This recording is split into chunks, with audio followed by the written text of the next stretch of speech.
ማቴዎስ ወንጌል ምዕራፍ 14 ቁጥር 14 ወጥቶም ብዙ ሕዝብ አየና አዘነላቸው ከዛ ድውዮቹንም ፈወሰ ይላል። ጌታ በምድር ሲኖር ያዝናል። የታመሙትን ሲያይ ያዝናል። ክርስቲያኖች ለታመሙ ሰዎች ታዝናላችሁ ወይ? እናዝናለን ወይ? አያችሁ እግዚአብሔርን መፍራት ሐዘን አለው ውስጡ። ይሄ ሰውዬ ቅድም ያነበብኩላችሁ ሰውዬ ሲፈውሰው አዝኖለት ነው። ድፍን እንደዚህ የሆነን አይን ሲፈውስ አዝኖለት ነው። ወጥቶ ድውዮችን ብዙ አየና አዘነላቸው። አዘነና ፈወሳቸው። ምንድነው ፓስተር ቸሬ እየነገርከን ያለው? ለታመመ ሰው እዘኑ። ከቻላችሁ ደግሞ እግዚአብሔር ጸጋ ውስጣችሁ ካለ ፈውሱ። ካልቻላችሁ ደግሞ አሳክሟቸው። የምታዝንለት ከሆነ ለታመሙ ሰውዬ እዘንለት። ካዘንክለት መታከሚያ ስጠው። ካዘንክለት ውስጥ የሆነ ነገር ካለ እርዳው። ካዘንክለት ገስታውስ አስገብተህ ገንዘብ አትወስድበት። ካዘንክለት በሽተኛ ሰው የታመመ ሰው ልትራራለት፣ ልትደግፈው፣ ልታዝንለትና በጎ ልታደርግለት ኢየሱስ ያዝን ነበር። የታመመ ሲያይ ኢየሱስ ያዝን ነበር። የታመመ ሰው ስታዩ ምን ረብ ይሰማችሁ? ለታመመ ሰው ትጸልያላችሁ? እናንተ እግዚአብሔርን አመስግናችሁ ብድግ ብላችሁ ከጤንነት ስትወጡ የታመሙ ሰዎችን ታስቧቸዋላችሁ? በየሐኪም ቤቱ ያሉትን፣ በየመኝታቸው ያሉትን፣ በየጸበሉ በየጸሎት ቦታ ያሉትን፣ በየቤቱ ያሉትን፣ በየቦታው የተኙትን የታመሙ ሰዎችን ይኸውላችሁ። እግዚአብሔርን መፍራት ከሐዘን ጋር ነው። ሐዘን አለው ውስጡ። መጽሐፍ ቅዱስ መዝሙረ ዳዊት 42 ላይ ለችግረኛና ለምስኪን የሚያስብ ሰው ምስጉን ነው ይላል። ምን የሚል ሰው? የሚያስብ ሰው ምስጉን ነው። ምስጉን ነው። እግዚአብሔር በበሽታው ጊዜ መኝታውን ያነጥፍለታል፣ በምድር ላይ ያስመሰግነዋል። እግዚአብሔር ከዛ ፌቨር አድርጎ እኮ አይደለም። አስቡ። ችግረኛ ማሰብ፣ ታማሚ ማሰብ። እኔ እናቴ በዚህ በጣም ነው የምትኮንነኝ። በጣም ጥሩ እናት ነው ያለኝ። በቃ ሁሉ ጊዜ እጇ ላይ የሆነ የምትለቃቅመው ነገር አታጣም። ቁጭ ብላ ወይ ጠዋት ቂንጬ ስትለቅም ታያታለህ። ረፈድ አድርጋ የለችም ሲባል የሆነ የታመመ ሰው ቋጥራ ይዛው ሄዳለች። ማንም ሰው የማያስባቸውን ሰዎች በየሰርቻ የወደቁ ሰዎችን ታስባቸዋለች። ሁሉ ሊረሳቸው ይችላል። የሆነ ሰው ማድ ቤት ውስጥ እንጀራ እየጋገረች ታገኛታል። ሰው የላቸውም፣ ምስኪን ደካማ ናቸው ትላለች። ቸርች አትመጣ፣ አትዘምርም፣ ልሳን አትጸልይም፣ አትውረገረግ። እግዚአብሔርን መፍራት ስራ አለው ከመልካም ስራ ጋር። በጣም ሩቅ እንዳትሄዱ። እግዚአብሔርን ስለመፍራት ስታስቡ ነግሬያችኋለሁ። ራሩ በቃ ታማሚ ሰው ያሳዝናችሁ፣ ችግረኛ ሰው ያሳዝናችሁ። ምንም ነገር ማድረግ ባትችሉ እንኳን አዝን ተካፈሉ። መጽሐፍ ከሚያዝኑ ጋር ምን በሉ ነብይ? የክርስትናው እኮ ትምህርት ነው። ከሚያለቅሱ ጋር እንድናለቅስ፣ ከሚያዝኑ ጋር እንድናዝን፣ ከሚከፉት ጋር አብረን፣ ከሚደሰቱትም ጋር አብረን እንድንደሰት ነው። እግዚአብሔር ምቀኛ እንድንሆን አይደለም። አሁን አይኑ የተከፈተለትን ሰውዬ ዝም ብላ አስበው፣ ደስ ብሎታል። ከሱ ጋር መደሰት አቃታቸው ሰዎቹ። ቤተሰቦቹ ደስ ብሏቸዋል። ጧት እየመሩ ልመና ቦታ መውሰድ የሆነ በቃ ለነሱ ደስታ ነው። እዛ ቤት የገባው ደስታ አላስደስታቸውም። ፈሪሳውያን እንዴት ሰንበት ቀን ግን ይፈውሷል? ኃጢአተኛ ነው፣ ችግርማ አለበት፣ ይመርመር ይላሉ። አይገርማችሁ? እግዚአብሔርን የሚፈራና ፈቃዱን የሚያደርግ ነው እግዚአብሔር የሚሰማው። እንዲህ አይነት ታምር የሆነው በዚህ ምክንያት ነው ወገኖች። እግዚአብሔርን መፍራት መልካምን ስራ በመስራት ይገለጣል። መልካምን በማሰብ ይገለጣል። አሁን ቤተክርስቲያን ሞልተን ምን ዘምር በጣም ብዙ ሰዎች አለን፣ ግን ደግሞ አናዝንም። ችግረኛ አያሳዝነንም፣ የሚያለቅስ አያሳዝነንም፣ የሚከፋ አያሳዝነንም፣ የሚፈናቀል አያሳዝነንም፣ የሚገፋ አያሳዝነንም። የሚሞት ምን አይነት ጭካኔ እንደገባብን ይሄ ነው ብያል ቃል ናገር። የሚገርም ነው። የአንዳንድ ሰዎች ንግግር፣ የአንዳንድ ሰዎች አስተሳሰብ በጣም ነው የሚያስደነግጠኝ፣ በጣም ነው የሚያስደነግጠኝ። ጨካኝ ሰዎች፣ የሰዎች ሐዘን ምናቸውም ያልሆነ፣ የሰዎች መጎሳቆል፣ የሰዎች መታመም፣ የሰዎች መሰቃየት፣ የሰዎች መውደቅ ምንም የማይመስላቸው ሰዎች ደግሞ ቤተክርስቲያን ውስጥ መኖራቸው ነው የሚገርም። ደግሞ ከዚህ መጽሐፍ ጋር መገኘታቸው ነው የሚገርም። ወገኖቼ ከመልካም ስራ የተለየ እግዚአብሔርን መፍራት የለም። መልካምን ስሩ፣ እዘኑ፣ ራሩ። ኢየሱስ ለተራበ ያዝን ነበር፣ ይመግብ ነበር። ድነዋል፣ ተቀብለዋል ና አይልም። የያዝን ነበር፣ ይራራ ነበር። መጽሐፍ ማቴዎስ 15:32 ማቴዎስ 15:32 ኢየሱስም ደቀ መዛሙርቱን ጠርቶ ህዝቡ ከኔ ጋር እስካሁን 3 ቀን ተመልከት፣ ስንት ቀን? 3 ቀን ውለዋል። የሚበሉትን ስለሌላቸው አዝንላቸዋለሁ። የሚበሉት ስለሌላቸው አዝንላቸው፣ በመንገድም እንዳይዝሉ ጦማቸውንም ላሰናብታቸው አልወድም አላቸው። አዝንላቸዋለሁ። መንገድ ላይ ይወድቃሉ። መንገድ ላይ እንዳይወድቁ አልበሉማ። 3 ቀን አብረውኝ ነበሩ። ከኔ ጋር ከኋላ አይቻቸዋለሁ። ከኔ ጋር አብረው ነው የተጓዙ። 3 ቀን አይቻቸው አብረውኝ ነበሩ እና ቁጭ አድርጉና የሚበሉት ነገር ስጧቸው። አሁን ወደ ቤት ይመለሱ፣ መሽቷል፣ ወደ ሰፈር ምናምን ሲሉት ነው ደቀ መዛሙርቱ ኖ እኔ አዝንላቸዋለሁ። በመንገድ ላይ ይወድቃሉ፣ መንገድ ላይ ይዝላሉ፣ ያሳዝኑኛል። እንዴ ወንጌል አይደል እንዴ? እሱ ዝም ብሎ ስለ ሰማይ አይሰብክም እንዴ? ስለምንድን ነው ስለ ወዳቸው የሚያወራው?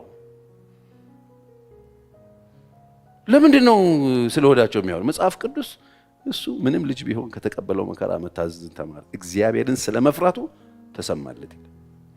ኢየሱስ እግዚአብሔርን ይፈራ ነበር። የሚፈራው ጌታ ያዝናል፣ የተራበ ያሳዝነዋል፣ እንዳይወድቁ ያዝናል፣ የሚሄዱት ሰዎች ያዝንላቸው ነበር።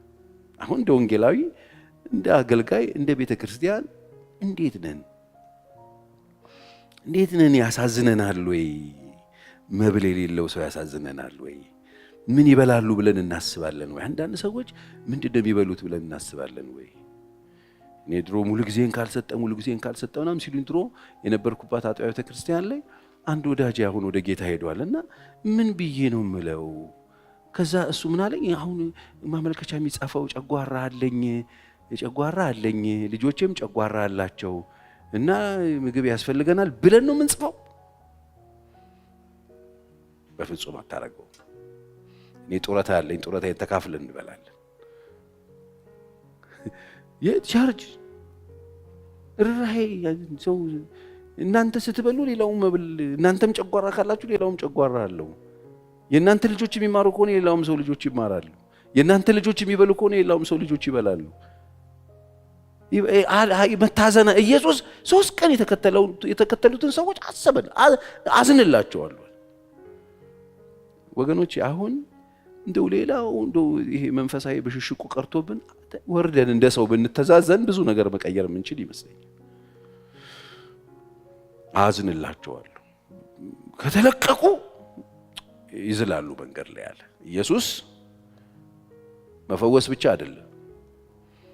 ኢየሱስ ለተራቡትም ያበላቸው ነበር፣ ያዝንላቸው። ስለዚህ አሁን ክርስትና ያልመሰለን ሰዎች፣ አሁን የተራበ የሚያበሉትን ሰዎች፣ የተራበን የሚረዱት ሰዎችን ከወንጌል ውጭ አድርገን የምናስብ ሰዎች አለ። ወንጌል አይነግራቸውም፣ ዋና ወንጌል ነው ምን ይላል እንዴ? እንደሱ ይባል ነገር የለም። ማዘር ትሬዛ 50ኛ ዓመታቸው ሲከበር ሄጄ ነበር ተጠርቼና ሲነገራቸው በተለያየ ዓለም እየሄዱ ታውቃላችሁ። እሳቸው የወደቀውን በማቀፍ በሽተኛን በማቀፍ ቁስለኛን በማጠብ በጣም ሀምብላቸው። ኢትዮጵያ ውስጥም መጥተው ነበር በኃይለ ሥላሴ ጊዜ። በጣም የሚገርሙ ሰው ናቸው እኮ እና ሰዎች እናንተ ወንጌል አትሰብኪም እንዴ ሲሉ ወንጌሉን እናንተ ስበኩት፣ እኔ ይሄንን እሰራለሁ፣ እኔ ይሄንን ልስራ ስራውን፣ እናንተ ደግሞ ስበኩት፣ ችግር የለው፣ እኔ የተሰጠኝ ልስራ። ሰዎች ወድቀው የወደቁትን የቆሰሉትን ሲያቅፏቸው ሰዎች ውስጥ የሚፈጠረውን ነገር ልነግራቸው አልችልም። እነሱ ሰዎች ውስጥ የሚፈጠረውን ፍቅር፣ ሰዎች ውስጥ የሚሰራውን ስራ፣ የማይድኑ በሽተኞች ይድናሉ። ሰዎች ሲቀበሏቸው፣ ሰዎች ሲወዷቸው፣ ሰዎች ሲቀርቧቸው ብድግ ነው የሚሉት ሰዎች እና እናንተ ወንጌሉን ስበኩታል። ወንጌል የማይመስላቸው ሰዎች አሉ። የታመሙትን መርዳት፣ የተራቡትን ማብላት፣ ለተራቡት ሰዎች ማሰብ፣ ለጎደሉት ሰዎች ማሰብ፣ ማዘን ስጧቸዋል። ኢየሱስ ከየት መጥቶ እንዴት ይችላል? መሰጠት አለበታል። ለምን አዝንላቸዋለሁ አለ እና መተዛዘኑ ጥሩ ነው ልላችሁ ነው። ይሄ ብቻ አይደለም። ታስታውሳላችሁ ከያሪኮ ወጥቶ መሄድ ሲጀምር 2 አይነ ስውሮች ጮሁ ይላል። የዳዊት ልጅ ማረን ይሉና ይጮሁ ነበር ይላል መጽሐፍ ቅዱስ። ጮሁ ኢየሱስን ሲያልፍ አይተውት። አይነ ስውር ናቸው፣ ሁለት ዕውሮች ናቸው፣ የቸርች ሜምበር አይደሉም። ከዛ ይላል መጽሐፍ ቅዱስ አሁንም 20:34 ላይ ኢየሱስም አዘነላቸው። ምን አለላቸው? ኢየሱስ ያዝናል። መንገድ ላይ የሚጮሁትን ችግረኞች ሰዎች ዕውሮች ናቸው። አዘነላቸው፣ ቆመ፣ ዳሰሳቸው፣ አይናቸው ተከፈተ። ከዛስ አይናቸው ማየት ጀመረ፣ ተከተሉት ይላል። አየ እንዲከተሉት አይናቸውን ከፈተላቸው፣ እንዲከተሉት ከወደቁበት አነሳቸው። በሌሎች የመጽሐፍ ቅዱስ ወንጌል ክፍሎች ውስጥ በርጤሜዎስ ተብሎ የተቀመጠው አይኑን አብራ ጮኸ፣ ከዛ ልብሱን ጥሎ መጣ፣ አየ ይላል። እዚህ ጋር ሁለት ናቸው ይለናል ማቴዎስ። ሁለቱም አይናቸውን ዳሰሰ፣ ወዲያውም አዩና ተከተሉት ይላል። ሰዎች እያዩ እንዲከተሉት ይፈልጋል ጌታ። ማየት የተሳናቸው ሰዎች እንዲያዩ ይፈልጋል። ወገኖቼ ዛሬ አይን ይሄ እዚህ ጋር የተለጠፈው ይሄ ብቻ ቢሆን ኖሮ ጳውሎስ እኔ ስለናንተ ጸልያለሁ ተንበርክኬ በእግዚአብሔር ፊት ጸልይላችኋለሁ የልቦናችሁ አይኖች እንዲበሩ አይልም ነበር። ይሄ አይን አያየውም ጌታ። በዚህ አይን አይታየም ጌታ። ዛሬ የብዙ ሰዎችን አይን መክፈት የምንችልበት ብዙ ስራ መስራት እንችላለን። ጩኸታቸውን ሰምተን ቀረብ ብንል፣ ጩኸታቸውን ሰምተን ካሉበት ለማውጣት ብንፈልግ፣ በጣም ብዙ ጩኸት አይሰማቸውም። እንደ በርጤሜዎስ የሚጮሁ ሰዎች አይታዩአችሁም? ምድሪቱ ላይ የሉ የሚጮሁ ሰዎች? አባቶች፣ እናቶች፣ ሴቶች፣ ወንዶች። እግዚአብሔርን መፍራት የሰዎችን ጩኸት መስማት ነው። እግዚአብሔርን መፍራት የማያዩ ሰዎች እንዲያዩ ማድረግ ነው። አይናቸውን ከፈተ፣ እያዩም ተከተሉት ይላል መጽሐፍ። እግዚአብሔርን መፍራት ከመልካም ስራ አይለይ። ከመልካም ስራ ለይተን የምንወስደው እግዚአብሔርን መፍራት የለም። ስለዚህ እግዚአብሔርን መፍራት ምንድነው ከተባለ መልካም መስራት። አሜን። መልካም እግዚአብሔርን መፍራት እንዴት ነው ጌታ ሆይ? የረጅም ቀሚስ ነው ወይ ቸሬ እንትን ነው ቸርች መቀበም አለመቀ አይደለም። ከዚህ ስትወጡ መልካም ስሩ። እግዚአብሔርን መፍራት መልካም። የተራበ ስታዩ ካላችሁ አካፍሉ። የሚታዘለ ሰው እዘኑ። ምንም ማድረግ ባትችሉ እዘኑ። የሰዎችን መከፋት፣ የሰዎችን ሐዘን እዘኑት። እግዚአብሔርን መፍራት ነው። ለታመሙ ሰዎች አስቡ። አሁን በጣም ብዙ አይምሯችሁ ስራ ያጣ ሰዎች፣ ግራ ገብቷችሁ ብቻችሁን በቲክቶክ በሰማይ ናውዛችሁ የምትሉ ሰዎች እስቲ ከዚህ ሰዓት ጀምሮ የታመሙ ሰዎችን አስቡ። ካልጋ መነሳት የማይችሉ ሰዎችን አስቡ። ራሳቸው ቆርሰው መብላት የማይችሉ ሰዎችን አስቡ። የሰው እርዳታ የሚፈልጉት ሰዎችን አስቧቸው። ይሄ ባላንስ እንድትሰሩ ያደርጋችሁ። ሰከን ብላችሁ ምድር ላይ እንድትኖሩ ያደርጋችኋል። ከጥጋብ ያወጣችኋል፣ ከትዕቢት ያወጣችኋል፣ ከኩራት ያወጣችኋል። እመኑኝ፣ እኔን ህይወታችሁን ስትክልክል ነው የሚያደርግላችሁ። አላስፈላጊ ፍላጎቶቻችሁን ይገልላችኋል። እኔ እላለሁ በጣም በዝሙት በጣም የምትቸገሩ ሰዎች ብያለሁ ከዚህ በፊት። ወጣቶች በጣም የምትቸገሩ ሰዎች፣ ቦይፍሬንድ በጣም የምትፈልጉ ገርል ፍሬንድ የምትሉ በጣም ያሞቃችሁ ከወገበታች ብቻ ያላችሁ ሰዎች የምትሰሙኝ ከሆነ እናንተ ማድረግ ያለባችሁ ካላችሁበት ችግር ለመውጣት የጌታ ሰው ዘይት አይደለም። እናንተ ማድረግ ያለባችሁ መቄዶንያ ሂዱና ችግረኛ ሰዎችን እርዱ። ቮለንተር አድርጉ። ጌርጌሶን ሂዱ። ስለ እናት ሂዱ። በካንሰር የታመሙ ሰዎችን ሂዱና እርዱ። እንዴት እንደምትስተካከሉ ታገኙታላችሁ። በጸሎት በጸበል ያለቀቃችሁ አጋንንት ለቋችሁ ይሄዳል። ሰውነት ወደ ህይወታችሁ ሰው ትሆናላችሁ። ስትክልክል ትላላችሁ። የሚቀበሩ ሰዎች ይሄዱና ይዩ። በየሆስፒታሉ የወደቁ ሰዎችን ይሄዱና ይዩ። የተቸገሩ ሰዎች እናንተ ይዛችሁት በጣም እንደምንም የቆጠራችሁት ደግሞ አጥቶ የሚሰቃየውን ሰው አስቡት። እዛ ስትሄዱ ተስተካከላል። አሁን ደብሮ ባዶነት እየተሰማ ብሽቅ ብለ አስጠልቶ ዝም ብለ ድርሽ ልምጣ ብለ መተ ሙሉነት ተሰምቶ ሐሴት እያረክ እየዘመርክ መሄድ የምትችልበት ጸጋ ነው እያካፈልኩ ያለው። መልካምን ስሩ። የሚያስብ ሰው ነው ያለው። ምስኩን ለችግረኛ ለምስኪን የሚያስብ ጌታችን አዛኝ ነው። ጌታችን ያስባል። ጌታችን ያዝናል። ጌታችን ይራራል። የተራቡትን ያሳዝኑታል፣ የታመሙት ያሳዝኑታል። የሚጮሁ ሰዎችን ጩኸት ይሰማል፣ መልስ ይሰጣቸዋል።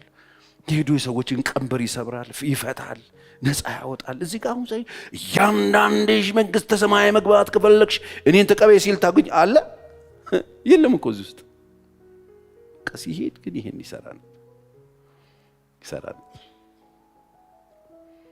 እግዚአብሔር ማስተዋል ይስጠን። ይሄ እግዚአብሔርን የመፍራት ምልክት ነው። ርኅራኄ አገልግሎታችን ውስጥ ርኅራኄ ማሳየት ይሄ የቤተ ክርስቲያን ተልእኮ ነው። አገልግሎት የምናገለግል ሰዎች፣ ጌታን የምንወድ ሰዎች ወደፊት ጌታ በምድራችን እንዲወደድ እንዲከበር፣ ስለ ኢየሱስ ሰዎች እንዲያውቁ እግዚአብሔርን እያከበሩት እንዲኖሩ የምትፈልጉ ከሆነ እግዚአብሔርን እናቃለን የምንል ሰዎች ርኅራኄ ልናሳይ ያስፈልጋል። እንዳንተ ጨካኝ ከሆነ አልፈልገውም እስኪባል ድረስ ሰዎች እየደረሱ፣ እንዳንተ ክፉ ከሆነ እኔ አልፈልገውም ይላሉ ሰዎች እግዚአብሔር። ለምን? የኛ ርኅራኄ የለም። ያለ ርኅራኄ ነው በቃ እግዚአብሔር አድኖኛል፣ ነፃ ወጥቻለሁ፣ አለቀ በቃ ላይ ወጥተናል። የለም ርኅራኄ ግን ውስጣችን የለም። አዘኔታ ግን ውስጣችን የለም። የሚያለቅስ ሰው አያሳዝነንም። የሚቸገር ሰው አያሳዝነንም። የከተማ ችግር አያሳዝነንም። የምስኪኑ ችግር አያሳዝነንም። የሌሎች ሰዎች ለቅሶ አያሳዝነንም። ምንም ውስጣችን አይነካም። ገና ስለ ሌባ ያ ሌባ አይነ ደረቅ እንባባላለን።